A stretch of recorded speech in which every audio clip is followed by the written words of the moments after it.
റാമുവിന്റെ കഥ പറ. ഞാൻ എൻ്റെ സ്ഥലം എന്ന് പറഞ്ഞാൽ തിരുവനന്തപുരമാണ് എൻ്റെ നാട്. ഞാൻ ഇവിടെ വന്നിട്ട് ഏകദേശം ഇപ്പോൾ 1 വർഷം ആവാറായി. പിന്നെ ഞാൻ പഠിച്ചത് +2 കഴിഞ്ഞിട്ട് പിന്നെ diploma computer science fire and safety അതൊക്കെയാണ് ഞാൻ പഠിച്ചത്. പിന്നെന്തോന്ന് പൊറോട്ട മടക്കി പിടിച്ചൊരു ഒരു ചുരുട്ടി പിടിച്ചോടെ പൊറോട്ട ഇങ്ങോട്ട്. ഇവിടെ എത്തിപ്പെട്ട സാഹചര്യമാണെന്നുണ്ടെങ്കിൽ ആദ്യം തന്നെ ഞാൻ ഇപ്പോൾ വീട്ടിലെ കാര്യം പറയണമെന്നുണ്ടെങ്കിൽ വീട്ടിലിപ്പോൾ ഉള്ളതെന്ന് പറഞ്ഞാൽ അച്ഛന്, അമ്മ, ചേട്ടൻ ഇവരാണ് എൻ്റെ വീട്ടിലുള്ളത്.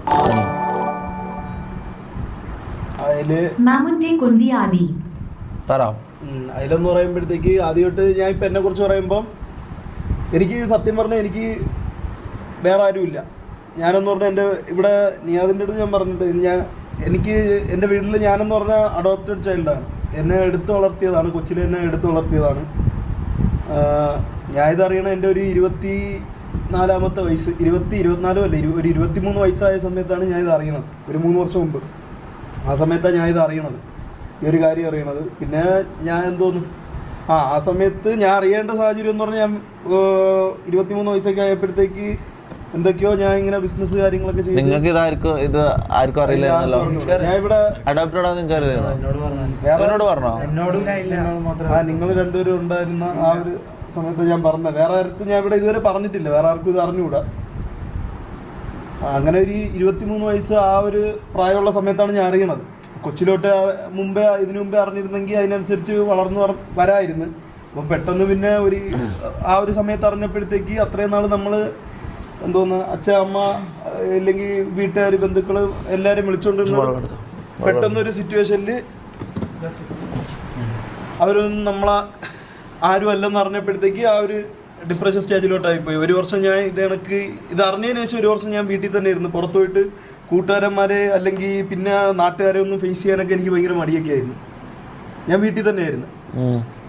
അതിനുശേഷം പിന്നെ ഇത് മാറാൻ വേണ്ടിയിട്ടെന്നല്ല, അത്രയും ഞാൻ പിന്നെ കുറേ പേര് ഇങ്ങനെ എല്ലാവരും നോട്ടോ ഒരുമാതിരി കളിയാക്കൽ അങ്ങനെയൊക്കെ ഉള്ള നോട്ടമൊക്കെ കുറേ പേരുണ്ടായിരുന്നു. കുറേ കുടുംബക്കാരൊക്കെ സത്യം പറഞ്ഞാൽ ഞാൻ ഈ 23 വർഷം ഞാൻ ഇത് അറിയണത് വരെ എന്നെ ആരും സങ്കടപ്പെടുത്തിയിട്ടോ അല്ലെങ്കിൽ ഇത് ഞാൻ അറിഞ്ഞിട്ടില്ല. എന്നെ അത്രയും ഇതായിട്ടാണ് എൻ്റെ വീട്ടുകാർ അവർ നോക്കിയത്.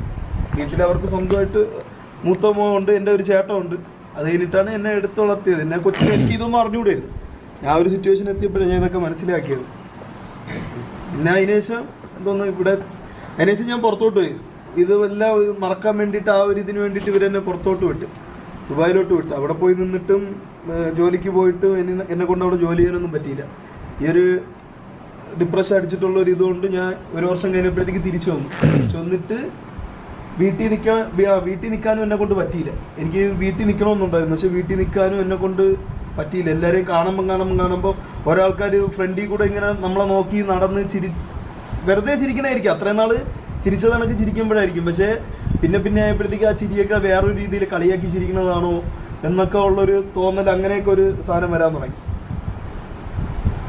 പിന്നെ എന്ത് ചെയ്യണമെന്ന് പിന്നെ വേറെ അറിഞ്ഞുകൂടായിരുന്നു. എന്താണ്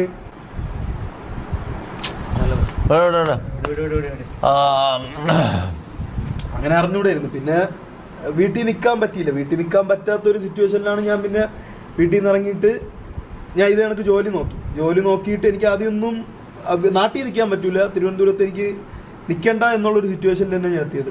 നാട്ടിൽ നിൽക്കേണ്ട, വേറെ എവിടെയെങ്കിലും നിൽക്കണമെന്നുള്ള ഒരു ഇതിൽ ഞാൻ വീട്ടിൽ നിന്ന് ഇറങ്ങിയിട്ട് അവിടെ നേരെ ഞാൻ ആരടുത്തും പറഞ്ഞില്ല. ഞാൻ തിരിച്ച് പുറത്തോട്ട് തന്നെ പോകണം എന്നുള്ള ഇതിൽ ഞാൻ വീട്ടിൽ നിന്ന് ഇറങ്ങിയിട്ട് ഒരു 6 മാസം ഞാൻ കോയമ്പത്തൂർ വണ്ടി ഓടിക്കാൻ പോയി, ടാക്സി ഓടിക്കാൻ പോയി. 6 മാസം ഞാൻ ടാക്സി ഓടിക്കാൻ പോയി.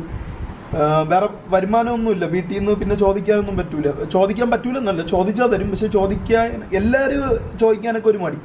അങ്ങനെ 6 മാസം ഞാൻ കോയമ്പത്തൂർ വണ്ടി ഓടിച്ചെന്ന് പറഞ്ഞാൽ ടാക്സി ഓടിച്ച് വാടകയ്ക്ക് ഒരു ടാക്സി ഓണർ ചെയ്യുന്ന ഒരു ടാക്സി റെന്റിനെടുത്ത് അത് ഓടിച്ച് രാത്രി അതിൽ തന്നെ കിടന്നുറങ്ങും, രാവിലെ എഴുന്നേക്കും, വീണ്ടും അതിൽ തന്നെ കിടന്നുറങ്ങും.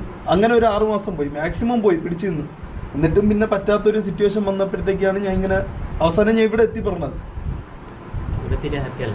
ഇവിടെ എത്തി പറഞ്ഞതെന്ന് പറഞ്ഞാൽ ആരോഗ്യ ഭാഗ്യം കൊണ്ട് ഞാൻ ഇവൻ്റെ അടുത്ത് എത്തിപ്പെട്ടു. ഞാൻ ഇവിടെ ഫസ്റ്റ് പറഞ്ഞത് എനിക്കിപ്പോഴും ഓർമ്മയുണ്ട്. ഞാൻ വന്ന സമയത്ത് അത് നമ്മൾ 4 പേരാണ് ഉണ്ടായിരുന്നത്. ഞാൻ ഇവിടെ ഫസ്റ്റ് പറഞ്ഞ സമയത്ത് ഞാൻ ഒരു ജോഡി ഡ്രസ്സ് എന്ന് പറഞ്ഞാൽ എൻ്റെ വേറെ ഒന്നുമില്ല. ഞാൻ എൻ്റെ അങ്ങനെ വേറെ പൈസയൊന്നുമില്ല. ഞാൻ വന്ന സമയത്ത് ഒരു ജോഡി, ഒരു പാൻറ്, ഒരു ഷർട്ട്, ആ ഇത് ഇട്ടുകൊണ്ടാണ് ഞാൻ പറഞ്ഞത്. പിന്നെ എൻ്റെ ഒരു ടീഷർട്ട്, ഇതും കൊണ്ടാണ് ഞാൻ ഇങ്ങോട്ട് പറഞ്ഞത്. ഇതും കൊണ്ട് ഇങ്ങോട്ട് വന്ന് പിന്നെ ഇവിടെ വന്നതിന് ശേഷം സത്യം പറഞ്ഞാൽ ഇവിടെ വന്നതിന് ശേഷം എനിക്ക് ഓക്കെ.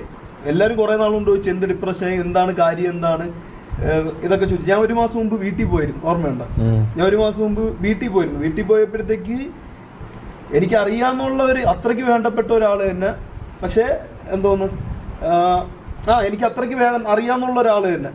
അപ്പം അയാൾ ഞാൻ ജസ്റ്റ് അവിടെ അയാളെ കണ്ട് സംസാരിച്ചിട്ട് ഞാൻ അങ്ങോട്ട് പോയപ്പോഴത്തേക്ക് അയാൾ എൻ്റെ ഒരു കൂട്ടുകാരൻ്റെ അടുത്ത് ഇതേന്നൊക്കെ പറഞ്ഞ് എന്തോന്ന് തന്നേ തള്ളയൊന്നും ഇല്ലാത്ത ഇവ അതീ കിടന്ന് എന്തോന്ന് കാണിക്കണേ, മനസ്സിലായി? ഇത് കാണിക്കുമ്പോഴും അവനൊരു ഇത് തോന്നൂലേ ഇവ ഒറ്റയ്ക്കാണെന്നുള്ളൊരിത് കോമാളിത്തരം കിടന്ന് കാണിക്കും, മനസ്സിലായ? അങ്ങനെ ഒരു സാധനം എനിക്ക് അത്രയ്ക്ക് വേണ്ടപ്പെട്ട ഒരാളായിരുന്നു. അയാൾ പറയണ ഒരു കാര്യം ഞാൻ കേട്ടിന്. അതിനുശേഷം എനിക്ക് അത്രയ്ക്ക് വേണ്ടപ്പെട്ട ഒരാൾ ഇത് പറഞ്ഞപ്പോഴത്തേക്ക് എനിക്ക് പിന്നെ വേറെ ഒന്നും എനിക്ക് പറയാനും പറ്റില്ല. അതുകൊണ്ടാണ് ഞാൻ പിന്നെ ഇത്രയും നാൾ ഞാൻ ഒരു ഇത് ചെയ്യുന്നത്. എനിക്ക് രാത്രി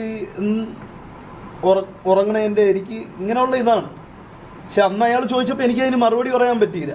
ഇത് അയാൾ കാണുമെന്നോ ഇല്ലെങ്കിൽ കാണുമെന്നൊന്നും എനിക്ക് അറിഞ്ഞുകൂടാ. ഇപ്പം അയാളിത് കാണണമെങ്കിൽ എനിക്ക് അയാളുടെ അടുത്ത് പറയാനുള്ളത് ഇതാണ് എൻ്റെ ഫാമിലി, ഈ നിൽക്കണ ഇവരാണ് എൻ്റെ ഫാമിലി. ഞാൻ അങ്ങനെ ഇവിടെ വന്നതാണ്. ഞാൻ ഇവിടെ വന്നത് അങ്ങനത്തെ ഒരു സിറ്റുവേഷനിലാണ് ഞാൻ വന്നത്, മനസ്സിലായ? ആ ഒരു സിറ്റുവേഷനിലാണ് ഞാൻ ഇവിടെ വന്നത്.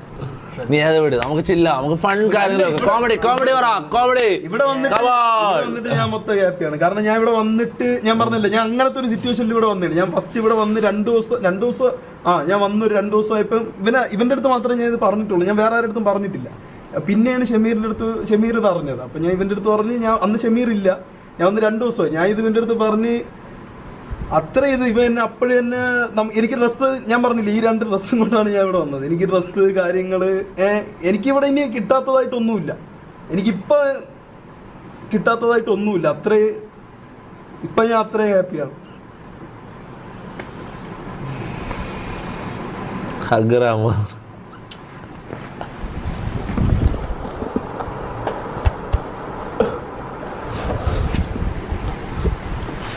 ബാക്കി എല്ലാം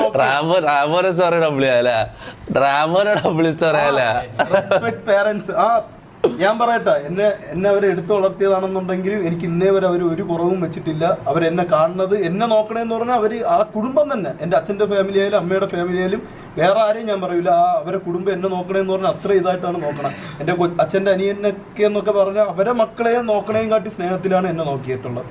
എൻ്റെ അച്ഛനും അമ്മയും അതേ കണക്ക് തന്നെ. അവർക്ക് എൻ്റെ ചേട്ടൻ എന്ത് ചെയ്യോ അതേ കണക്ക് എനിക്കും അവർ ചെയ്തിട്ടുള്ളൂ. അവൻ എന്ത് ചെയ്യോ അതേ കണക്ക് അന്ന് തന്നെ എനിക്കും ചെയ്തിരിക്കും. അല്ലാതെ അവന് മാത്രമായിട്ട് ഒരു സ്പെഷ്യൽ ഇത് അങ്ങനെ ഇതുവരെ ഒരു കൺസിഡറേഷൻ ഒന്നും ഞാൻ കൊടുത്ത് കണ്ടിട്ടില്ല. അതൊരു ഭാഗ്യം. ആ ഒരു ഭാഗ്യമാണ് എനിക്കുള്ളത്, എൻ്റെ അച്ഛനും അമ്മയും.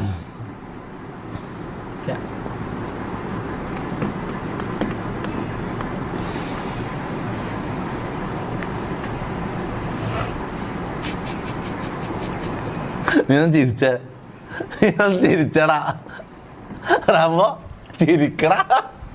നീ ഒന്ന് ചിരിച്ചാണ്ട, കൊറേ ആയി സത്യം. നീ ചിരിച്ചിട്ട് നമ്മള് കൊറേ ആയി കണ്ടിട്ട്. നീ ഒന്ന് ചിരിക്കും. നീ പറയാനുള്ളല്ലോ പറഞ്ഞു കൊടുത്തില്ലേ, മൈൻഡിനുള്ളിലുള്ളതെല്ലാം പറഞ്ഞു കൊടുത്തില്ലേ. എന്നെ ഒന്ന് ചിരിച്ചാ റിലാക്സ് ആവും. ഒന്ന് ചിരിക്കടാ.